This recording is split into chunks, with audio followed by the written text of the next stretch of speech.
барлық мемлекетте ел басқаратын адамдарды тетеңнен тәрбиелейді.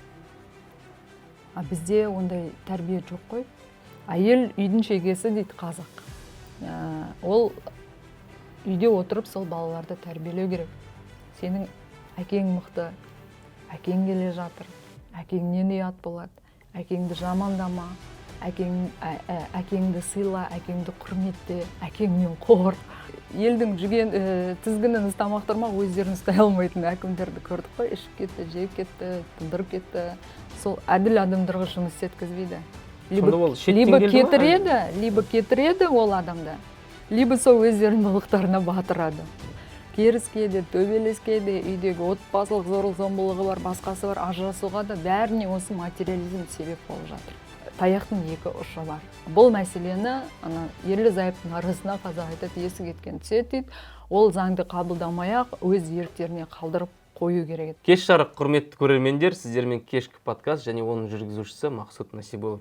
Бүгін студиямыздың қонағы журналист, қоғам белсендісі, әйел әдемі әдебімен бағдарламасының, яғни жобасының жетекшісі Мөлдір Нұрман ханым. Мөлдір, қайырлы күн, қалыңыз қалай? Негізі біз сізді блогер ретінде, журналист ретінде және де Фейсбукта белсенділігін көрсетіп жүрген азамат ретінде танимыз. Осы көптеген мәселелер көтердіңіз, мына Кентаудың жылу мәселесі, мақташылардың, коррупцияның және де сіздің жергілікті билік өкілдерінің туралы да жазып жатырсыз.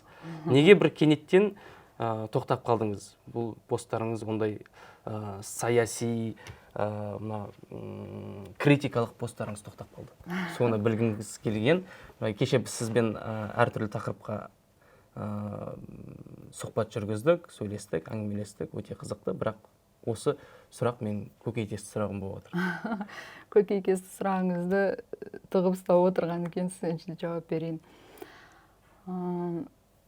Мен өзім осы журналистикада жүргеніме бір 20 жылдай уақыт болды. Біз ақиқат айтудан танған жоқпыз. Қазір Тоқаев айтып жатыр ғой, журналистер ақиқат айтудан танбау керек деп. Біз соны 20 жылдан бері ұстанып келе жатырмыз. Мен енді осы телевидениедан кеткенде біраз бизнеске кеттім, шаруашылықпен айналыстым. Бір 5-6 жылдай жоқ болып кеттім. Сөйтіп мына жарқақ саяси әлемге қайта келсем, бәрі өзгеріп кеткен екен. Адамдар өзгермеген? Адамдар өзгермеген, әкімдер өзгеріп кеткен. Неге? Өйткені баяғыда біз мысалы сын айтсақ көтеретін әкімдер. Сынды көтеретін. Сынды көтеретін. Сыннан мін түзейтін. Қазіргілер сын көтере алмайды. Лажы болса айтылмаса деп аузыңды бууға тырысады, сыртқа шығармауға тырысады. Сондай жағдайлар болып жатыр қазір. Енді Кентаудың жылуын жалғыз мен айтқан жоқпын ол мәселені. Көпшіліктің бәрі айтты, халықтың жаурағаны рас негізі. Жылу мәселесін көтердім, дұрыс айтасыз, мақташылар мәселесін көтердім. Сосын жаңағы биліктегі қысым, қудалау жайында да көтердім. Осы нәрсе бір кісілерге жақпай. Сонда сізге қысым келтірді ма? Жазба деп бір араға андай адам салады да. Сенің жақын адамдарыңды араға салады да. Айтпай қойсыншы, жазбай қойсыншы, бармай қойсыншы. Жоқ, сонда үндемесінш. Әкімшілік шақырып алып сізді, әй Мөлдір, қалқам, қарындасым деуге не жетпейді ғой? Дәттер жетпейді да.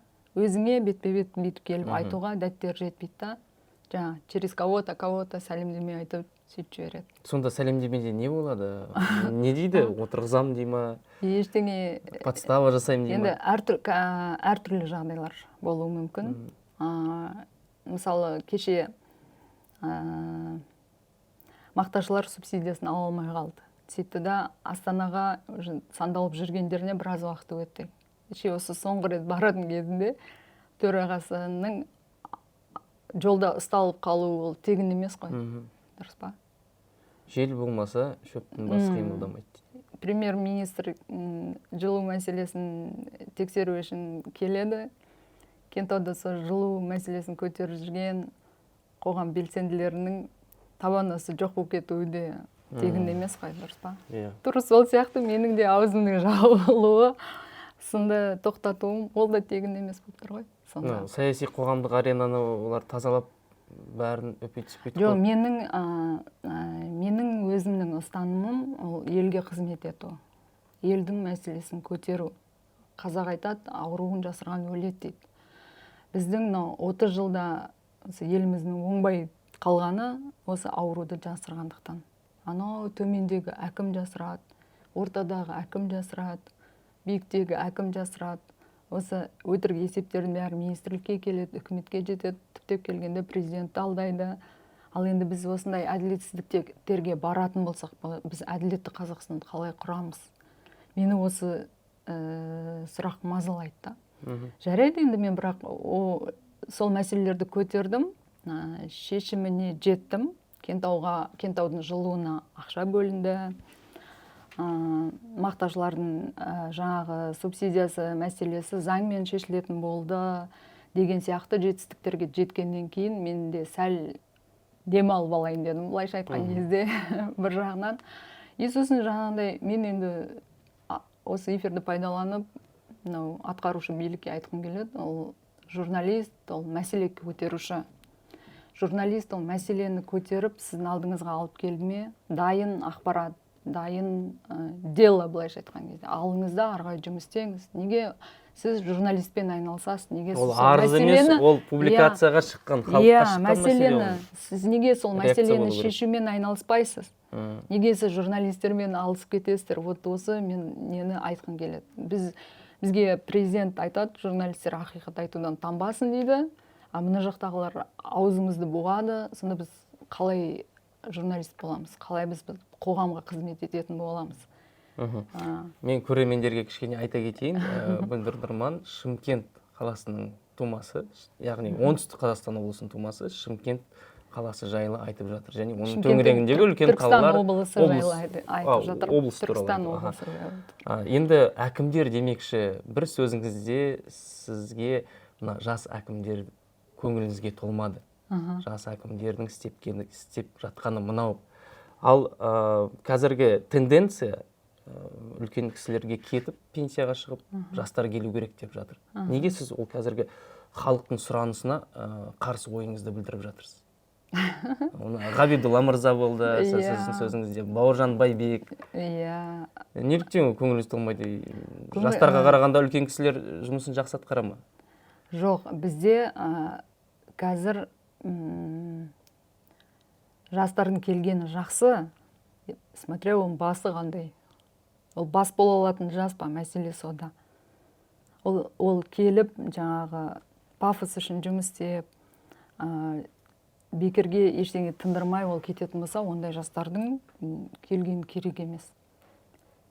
Көрдік қой, талай жастардың, жас әкімдердің ел басқарғанын көрдік, басқара алмады. Жүгенді ұстай алмады ма сонда? Ұстай алмады ғой. Өздерін ұстай алмайды ғой олар. Елдің тізгінін ұстамақ тұрмақ, өздерін ұстай алмайтын әкімдерді көрдік қой. Ішіп кетті, жеп кетті, тындырып кетті. Сондықтан мен жалпы жастардың келгеніне қарсы емеспін. Басы істейтін жас болса, онда болады. Істемейтін болса керек емес. Енді бас істейтіндерді қалай әкелеміз? Жартысы шетелге кетті. Жартысаны жұмыс іздеп жүр. Жартысы біреудің табалдырығын тоздырып жүр. Өйткені өзінің позициясы бар, өзінің ойы бар, ашық айтады. Қайдан аламыз ол жастардан? Тәрбиелеуіміз керек қой. Мысалы шетелде, мысалы Қытай болсын, Америка болсын, Европа болсын, барлық мемлекетте ел басқаратын адамдарды тетігінен тәрбиелейді. Бізде ондай тәрбие жоқ қой. Мысалы біздің адамдардың көбісі анау парақор гаишникке қарайды, балам сен гаишник боласың, ол ақшаны көп табады. Балам сен әкім боласың, ол ақшаны көп табады. Сондай бізде түсінік қалыптасып қалған. Егер ол ата-ана ол баланы тетігінен парақорлыққа жетелеп отырса, ол қалай ел басқарады? Ол ел басқару үшін келмейді ғой ол. Ол жеу үшін келеді. Өзінің ойында бар, креслоға отырсам, жақсы машинаға отырсам, ішсем, жесем, үй болса, үй болса, машинам болса, жағдайым жасасам деп кетеді. Мүмкін ол қазір сөзіңізді бөлейін, кешіріңіз. Мүмкін ол қазіргі билікке келіп жатқан жастар қатарында. Бірақ бізде артымыздан келе жатқан інілеріміз бар, іні қарындастарымыз, 20 жастан асар аспас. Олардың ойы қандай болды? енді кім жаңағы елдің бәрінде аталы бай қайдан болсын дейді ғой, иә. Ол әркім өз саласындағы несібесін тереді. Әркім бізде әркім өз саласының мықты маманы болып алса, соның өзі бізге жеткілікті. Әкімдер не ол? Ол тірлікті ұйымдастырушы, іске асырушы. Ал бізде мынау ең төмендегі маманның өзі мықты маман бола алмай жатыр ғой. Себеп неде? Мен мысалы мектептерде кездесулер өткізем, балалардан сұраймын. 11 жыл ағылшын тілін оқып, ағылшынша сөйлей алмайды. 11 жыл математиканы оқиды, математик шықпайды. Не ең болмаса қазақ тілін білмейді ғой. Филологтар шықпайды. Енді солар ойланшы, 4 жылда университетте не бітіреді? Маман жоқ, президент дұрыс айтады. Маман жоқ бізде, жастар білімсіз, еңбекке баулу керек. Енді мына әкімдердің ішінде енді осы жақында ғана бізге Шымкент қаласының әкімі ауысып келді.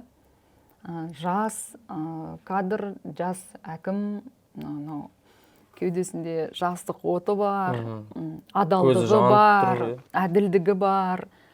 Ол кісінің жаңағы кабинетінде бөлім басшысын ұстатып жібергені біраз әңгіме болды. Неге? Дүр сілкіндірді ғой. Дүр сілкіндірді. Ондайды ешкім күтпеген, өйткені бізде бәрі жасырын жүреді. Енді оған мен как аналитик ретінде баға беретін болсам, мысалы бізге кейде жақсы адам, адал адам әкім болып келсе, айналасындағылар құртады. Талайды жеттеріне. Иә, талағанда алдайды. Алдайды, тықпалайды, жаңағы ақырында құртады ғой сол адамды. Бізде сол әділ адамдарға жұмыс істеткізбейді. Либо кетіреді ол адамды, либо сол өздерінің былықтарына батырады.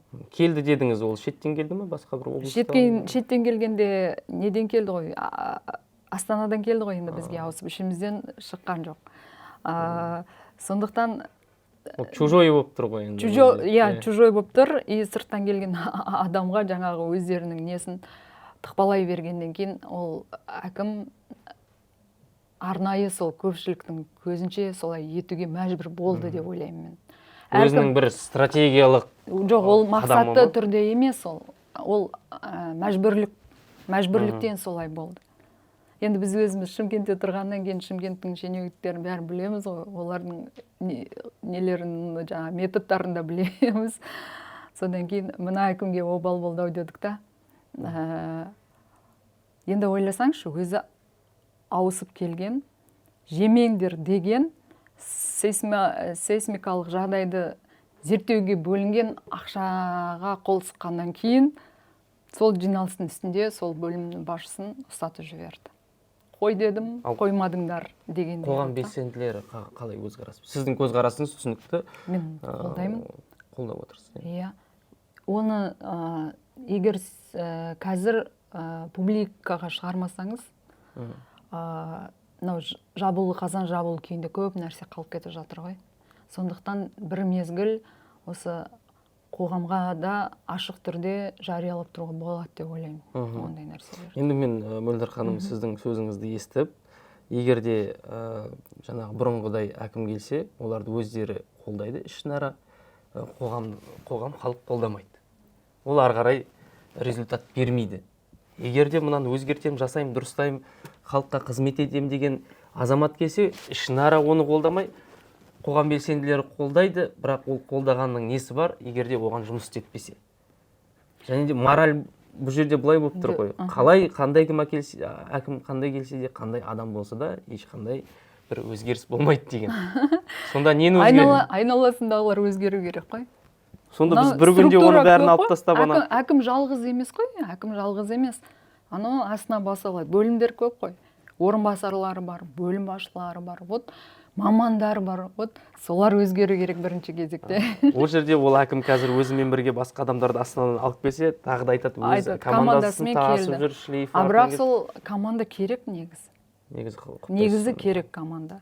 Өйткені сенің анау жалғыздың үні шықпас, жаяудың шаңы шықпас дейді. Саған поддержка беретін, сен сенетін, сенің жұмысыңды ары қарай жүргізетін команда ол керек негізі. Онсыз қиын. Иә, әйтпесе сырттан мысалы кім келді? Айтенов келді, оны да құртты. Жан-жағындағылар үйтті, бүйтті, не қылды, халықтан алыстап кетті ол адам. Тура сол сияқты ғой, алдайды да, айналасындағылар алдайды. Жаңа менің жағдайымда да облыстың әкіміне айналасындағылар мен жайлы жаман нәрсе жеткізіп, көзқарасы мынандай болып қалды да. Кейін біз жаңағы кездесіп, сөйлесіп, түсінісіп, сонымен бір компромиске келдік. Қабылдады. Иә, енді айтады ғой, ат кісінескенше, кісі сөйлескенше дейді. Оның да, егер шын мәнісінде оның да міндеті халықтың қамы болса, менің болса да міндетім халықтың жайы. Үміт бар. Үміт бар. Жастар деңгейі жеткіліксіз дейсіз. Енді мен не үшін сұрадым? Манағы сұрақты. Тәрбиелеу баланы мектеп кезінен бастап тәрбиелейді. Бесіктен. Онда тағы бізге 30 жыл керек болып тұр ғой. Керек болады. 30 жыл тағы да осылай жүреміз бе? Енді көш жүре түзеледі ғой. Оны мен айтқан жоқпын, қазақ айтты. Бірақ мына сана жаңармай, ол жүйе жаңарғаннан пайда жоқ. Сол үшін президент қазір айтып жатыр ғой, идеологиямен жұмыс істеу керек. Идеологиямен адамдардың, әкімдердің, биліктің, бүкіл даже халықтың санасымен жұмыс істеу керек. Ол сана жаңармай, ол жүйе жаңарғаннан ешқандай пайда жоқ. Сұрағымның алдын ұрап кеттіңіз. Идеология туралы идеясыз қалай біз тәрбиелейміз деген сұрақ қойғым келіп еді. Қазіргі таңда өзіңіз айтып кеткен, әр жас азаматтың идеясы жақсы жұмысқа орналасу, жақсы жалақы алу, жақсы өмір сүру, жағдайын жақсарту, әке-шешесін аяққа көтеру, ауылдан көшіріп алу деген идея тұр. Ал бізде қандай қазақтың өзінің, Қазақстанның идеясы болу керек? Өйткені біз совет үкіметінен капитализмге көштік. Арада қаншама өзгеріс болды, қаншама ой болды, қаншама құбылмалы сәттер болды. Қандай идея бізде болу? Өте қиын сұрақ, профессорларға қоятын сұрақ, бірақ сіз журналистсіз, оған белсендісіз. Біздің ата-бабаларымыз сондай жайлаудан қыстауға, қыстаудан жайлауға көш-қонып жүрсе де, мықты идеологияны ұстанған. Ол кездің балалары ел деп тәрбиеленген. Өйткені күнде жаугершілік заман, күнде соғыс, күнде уайым, күнде қайғы. Сондай кезде оларды осы сенің отаның, осы сенің елің деп титтейінен атқа қондырып, садаға атуды үйретіп, жауынгерлікті үйретіп, сондай идеологиямен тәрбиеледі. Біздің енді қазір тәуелсіздік алғанымызға 30 жылдан асты, уже бір поколение өсіп кетті. Одан кейін қанша поколение келіп жатыр. Қазіргі ұрпақта патриотизм жоқ. Даже біздің ата-аналарда патриотизм жоқ. Мысалы, қазір мектептің балаларын алсақ, сенбілікке шықпайды. Пол жумайды. Кезекші болмайды бұрынғыдай. Бәрін техничкалар істейді, мұғалімдер істейді. Сондай жағдайға келтірген кім? Ата-аналар. Ата-аналар. Бала мектепте ұрыс естісе, мұғалімге келіп ұрысатын кім? Ата-аналар. Енді біздің ата-аналар сондай болса, балалар қандай болады? Ол идеология. Ата-аналарды тәрбиелеу керек қой. Иә, айтпаймын, біздің ұлттың зиялылары айтады ғой. Сен балаңды емес, бірінші өзіңді тәрбиеле. Өзіңді тәрбиеле. Ал біз жүрміз, бала берсең сана бересің. Сол біздің ата-аналардың өздеріне тәрбие керек бірінші кезекте. Ұят болды. Ұят болады. Мен бүгін сабақ оқымай келдім, сол үшін таяқ жедім деген бізде сондай бір понятие болатын. Қазір жоқ. Балалар сәл бірдеңе болса, үйлеріне жеткізіп барады, ата-аналар жүгіріп келеді, сен мен балама үйттің, биттің. Ал негізі мектеп ол қандай жер? Әркім келіп нотация оқып кететін жер емес қой, по идее. Ол мектеп, ол білім ұясы. Ол бала, ол туыла салып, мысалы, ол мұғалімді көрмейді ғой, көзін ашқан кезде алдында ата-анасы тұрады. Мектепке жеткенше ата-анасының тәрбиесінде болады. Вот бізде бірінші идеология ата-аналармен жүру керек. А бірақ біздің балаларды телефон тәрбиелеп жатыр. Ата-аналарды да телефон тәрбиелеп жатыр. Бұрын балалар жүрседі, қазір ата-аналар да отыр. Иә, отырады. Кешегі ана бізде Сарыағашта болған жағдай. ТикТокқа кірме деген үшін байын балталап өлтіріп тастап, еще өзенге ағызып жүрген. Бұл деген уже бұл пигіне жетті деген сөз ғой бұл. Бұл деген сигнал. Қасірет қой бұл. Иә, бұл деген сигнал, и бұл уже бітті. Осы нәрсе біздің бәрімізге уже сабақ болу керек. Телефон біздің түбімізге жетті. Енді ақырын тақырыбымызды өрбітіп жатырмыз. Енді бұл бейіннің ең басты тақырыптың бірі, және де тонкий сұрақ дейді ғой. Ата-аналар демекші, қазір балаларды ана тәрбиелейді. Әке жұмыста. Қазір жағдай, біздің әлеуметтік жағдай қиындап кетті. Бір 3-4 жұмыста жүретін азаматтар бар. Әке көрмейді, түнде келеді, таңертең кетеді. Айналысатын ана. Біздің аналарымыздың жағдай қалай болып тұр? Жаңағы оған қоса гендерлік саясат бар. Көптеп көтеріліп, парламент төрінде көтеріліп жатқан әйел азаматтарға қарсы жасалатын, қол сұғатын зорлық-зомбылыққа қарсы күресіп, заң жобаларына өзгерістер енгізіп жатыр. Оны қаталдатып жатыр. Оған аналардың, біздің қыз-келіншектердің жауабы қандай, қалай қабылдап жатыр? Яғни олардың жаңағы бала тәрбиелеу миссиясынан олардың құқығын қорғау миссиясына өтіп кетіп жатыр деп ойлаймын енді. Өйткені кейбір азаматтар да айтады, сен ана құқығыңды қорғанша балаңның сабағын қарамайсың ба деп. Өйткені ойлар әртүрлі ғой. Енді қазіргі таңда қандай баға бересіз? Қандай баға бергенде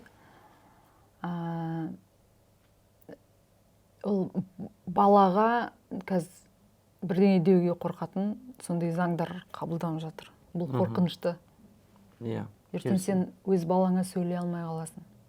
Иә. Өз балаң саған келіп провокация етіп тұрса, дұрыс емес қой ол.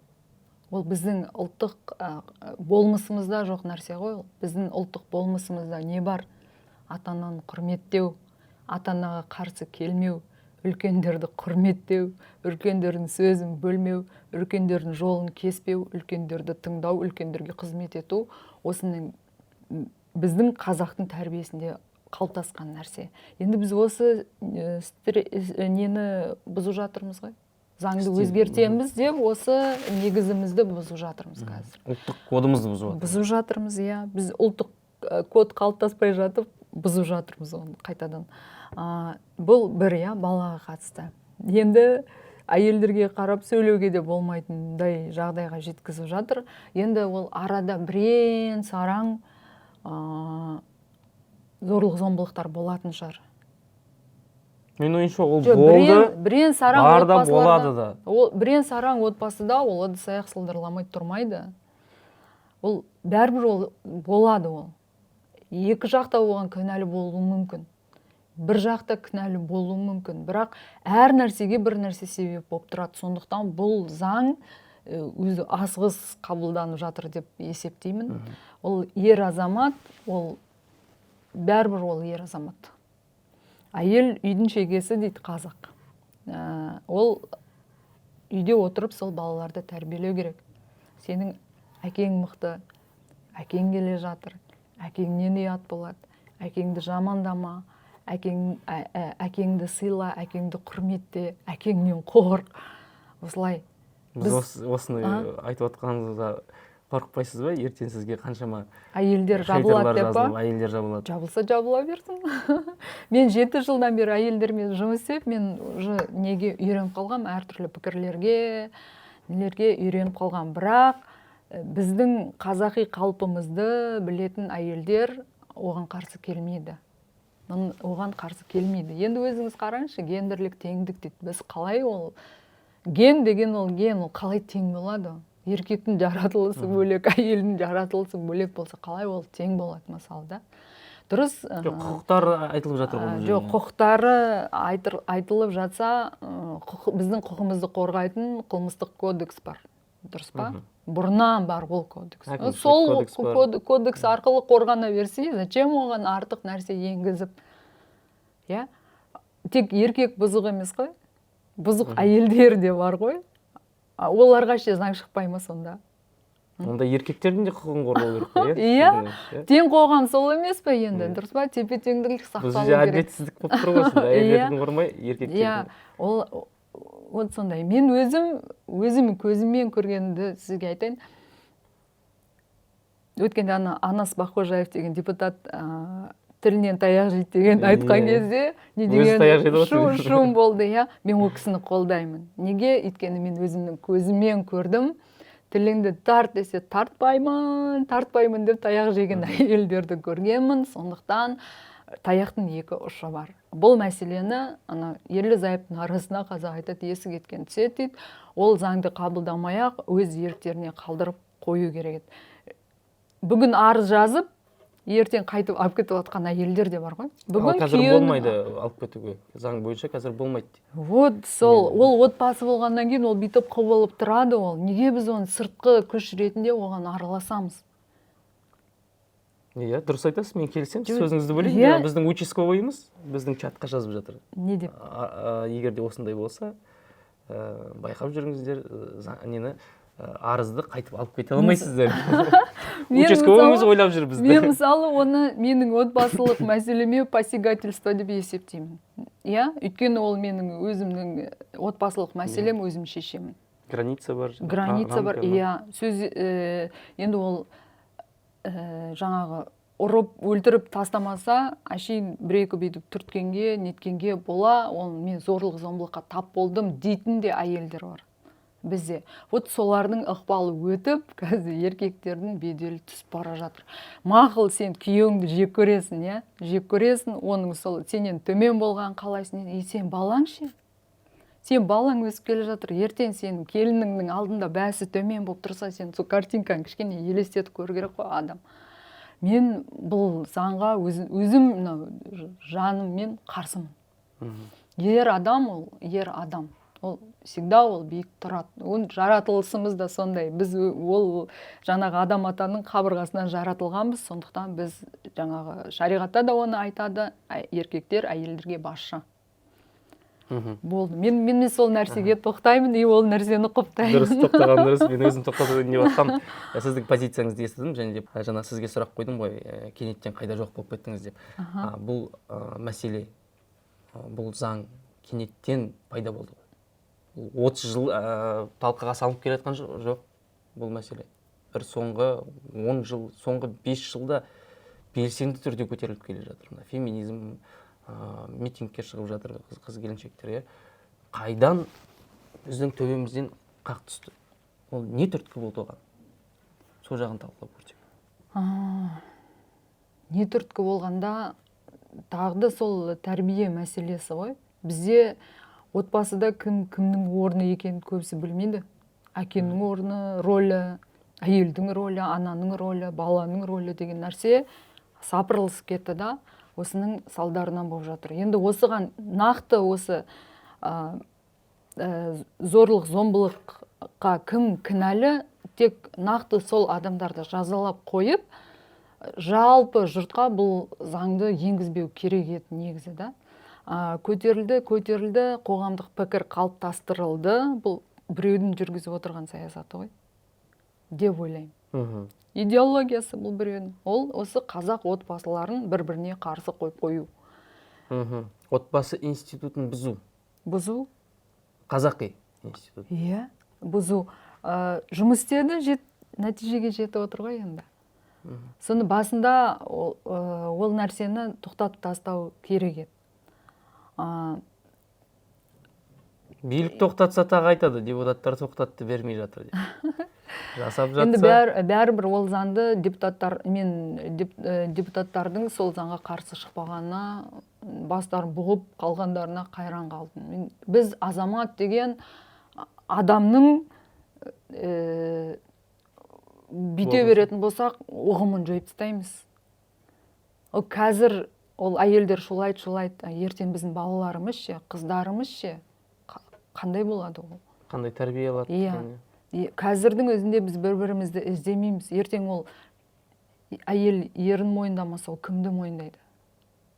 Ол ата-анасын бала мойындамаса, кімді мойындайды? Мысалы, осының бәрін қайтадан қарап, біз мынау өзіміздің ұлттық болмысымызды қайтадан сақтап қалуымыз керек. Сен күйеуіңмен мүлде болмай жатса, оны шариғатта рұқсат береді. Негізі ажырасуға рұқсат береді. Дружно, мирно ажырасып кетуге де болады. Ал енді өзі сол өмір бойы 30 жыл сондай бір ішетін еркекпен тұрып, шегетін еркекпен тұрып келіп, мынандай нәтижеге ықпал етпеу керек еді деп ойлаймын да. Ондай әйелдердің мысалы да көп емес қой, бірең-саран 100-ден біреу болуы мүмкін, 200-ден біреу болуы мүмкін, жалпы біздің қазақ отбасыларында күнде ұрыс керіс болып жатыр деп айта алмаймын. Бұны зерттеу керек еді.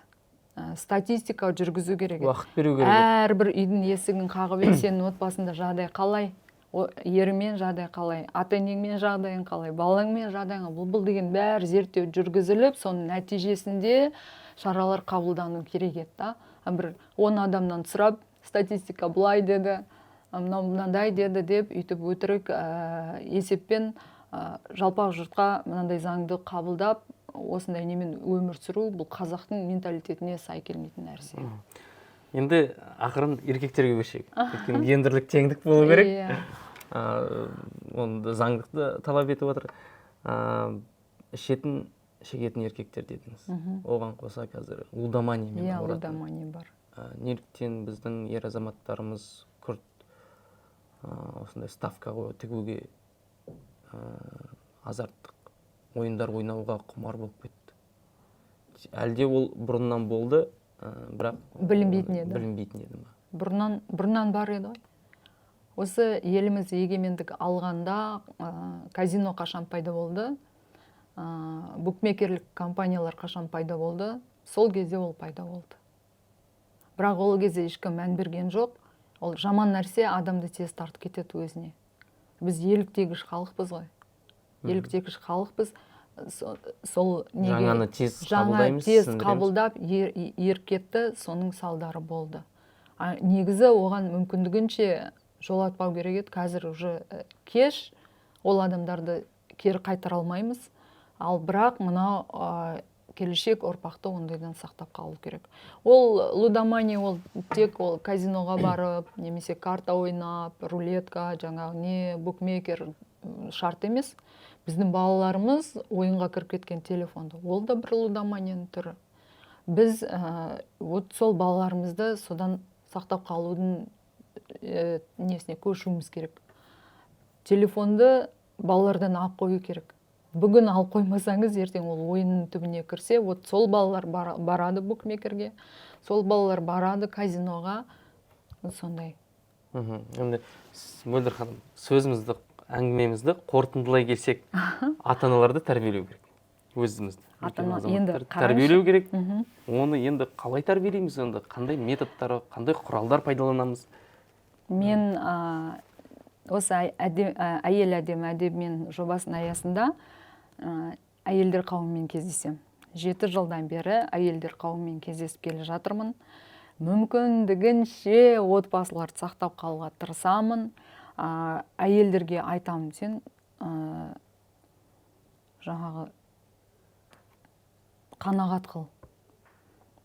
Әркімнің өзінің несібесі бар. Бізде қазір материализм ойнап кетті да, бірінші орынға шығып кетті да, сол себеп болып жатыр көп жерде. Ұрысқа да, керіске де, төбелеске де, үйдегі отбасылық зорлық-зомбылығы бар, басқасы бар, ажырасуға да, бәріне осы материализм себеп болып жатыр. Сонда мен айтамын әйелдерге, егер сенің күйеуің содан артық ақша таппаса, сен басыңды тауға соқ, тасқа соқ, бәрібір одан артық таппайды. Не істейсің? Төбелесесің ба? Ажырасасың ба? Ақша әкеп бермейді. Бір күн ұрысқан үйден қанша күн береке қашады дейді. Иә, 40 күн береке. Құлшыныста кетеді, ақша табу деген. Иә, ол не? И сен өзің күйеуіңді алыстатып аласың. Сен Құдайдан тіле, саған байлық керек па? Құдайдан тіле, береді. Азында ертерек тірлігіңді істе, Құдайдан тіле, саған байлық береді. бірақ ұрыспа. Маған енді көп әйелдер хабарласады. Мен күйеуім андай, енем мынандай, осындай. Мен айтам, мен сені бердім ба сол жігітке? Жоқ, өзім тидім. Өзің тисең, өзің кінәлісің. Өзің таңдауын деп. Сол ана екі жақ ұрсып жатқан кезде, бір имамның айтқанын естіп қалған едім, жаңа екі жақ ұрсып жатқан кезде, әйел айту керек екен. Өзім тидім, өзім кінәлімін деп. Өзінен бастау керек. Иә, еркек айту керек екен. Өзім алдым, өзім кінәлімін. Дұрыс қой? Дұрыс. Мен айтам, сізді мемлекет апарып қосқан жоқ. Мен апарып қосқан жоқпын. Өзіңіз таңдап тидіңіз, өз мәселеңізді өзіңіз шешіңіз. Шеше алмасаңыз, просто жақсы көрсеңізші деймін да. Енелермен кездескенде де айтамын, келе жатқан келінді келмей жатып, келісіп қылмай, жақсы көріңізші, ол сізге жаңа қызыңыздан артық. Бұл жерде психология. Вот сол жаңағы, мысалы сізге үйге әйеліңіз келген кезде, сұлтаным десе қалай қабылдайсыз? Оны олай мен атап жүрген жоқ деп қараймын. Не болып қалды деп. Не болып қалды? Сол бізде сондай күмән бар да, не болып қалды деген күмән бар. Мен сол әйелдермен, апалармен кездескен кезде тапсырма беріп жүремін. Сіздерге бір апта уақыт эксперимент өткізіп келесіздер. Үйлеріңізге барған кезде күйеуіңізден кешірім сұрайсыз. Неге, не үшін, бәрі үшін кешірім сұрайсыз. Сөйтсе біреулер айтады, осы уақытқа дейін бір рет кешірім сұрамаппыз ғой деп айтады да. Үйлеріңізге барасыздар, сұлтаным деп айтасыздар. Шығады, шулап, айтпаймын, үйтпеймін, бүйтпеймін, ол өзінше болып кетеді. Ешқашан айтпағанмын. Сен жындысың ба, қаяқтан келдің деп айтады. Сіз бірінші барып айтып көрсеңізші деймін да. Сөйтіп, апаларымыз да айтып жатыр. Менімен кездескен келіншектерде бәрі айтып, отбасыларында жаңағы жылулық, гармония орнап, өте жақсы болып кетіп жатқан отбасылар бар. Неге мен бұны айтып отырмын? Бізде қазір қоғамда түрлі таптар бар. Бірақ бізде бір-біріміздің арамызда диалог жоқ. Сен, мысалы, жұмысқа келесің, коллегалармен сөйлесіп кетесің, ары қарай не жоқ? Жақындық жоқ та, мейірім жоқ. Мен келем, осылай мәселемді айтып кетем, ары қарай доспыз ба, емеспіз ба, ол да белгісіз да. Бірақ сол бізде осы бір-біріміздің арамызда, қоғамда, үйде, отбасыда жалпы осы адами диалог қалыптасса, сол кезде адамдар түзеледі деп ойлаймын. Өйткені сен жақсы, мен жақсы барып бір адамды жамандықтан қайтарсақ, ол адам жақсы болуға тырыспай ма? Тура сол сияқты отбасыларда да проблема көп, бірақ сол сөз арқылы, сөйлесу арқылы бұл мәселені шешу керек еді. Ол жылап, ойбай, мен зорланып жатырмын, мен қорланып жатырмын деп үйтпей, одан да сол бірінші сол әрбір отбасымен жұмыс жүргізу керек еді. Сол кезде тәрбие де бәрі де қалыптасатын еді. Мен енді оқушылармен де жұмыс істеймін, келіншектермен де жұмыс істеймін, үлкен апалармен де жұмыс істеймін. Екі жақты тыңдаймын, үш жақты тыңдаймын, бірге отырғыз сөйлесіп, барынша татуластырып, барынша бір-бірінен кешірім сұратып, сөйтіп нетуге татуластыруға тырысамыз. Құдайға шүкір, нәтиже жоқ емес, өте жақсы бар. Көптеген отбасылар ажырасайын деп тұрған жерінен қайтты, татуласып та кетті, бақытты өмір сүріп жатқан отбасылар бар. Сол үшін де мемлекет бірінші кезекте отбасыларға көңіл бөлу керек. Өйткені отан отбасынан басталады. Отбасының тәрбиесіне көңіл бөлінсе, сонда бізде қоғамымызда ондай олқылық та болмайды, келеңсіздіктер де орын алмайды деп сенемін. Иә, Мөлдір ханым, мен сізбен толықтай келісемін. Бұл жерде үкіметтің де өзінің рөлі бар. Сіздің ұйым жобаларының сияқты жаңағы психологтардың, ел аналарының да рөлі бар, ер адамдардың да, және де біз ұлт болып, халық болып, өзімізді дұрыс жолға түсіп, жағдайымызды бір жақсартуымыз керек деген ой айттыңыз. Енді мына көрермендердің бірі сізбен келіссе, бірі қарсы болады, ал үшіншісі үлкен ой түйеді деген ойдамын. келіп бізге сұхбат беріп ойыңызбен бөлісіп мына батыл ойларыңызды айтқан үшін сізге көптен көп рахмет сізге. сіздерге де көп рахмет.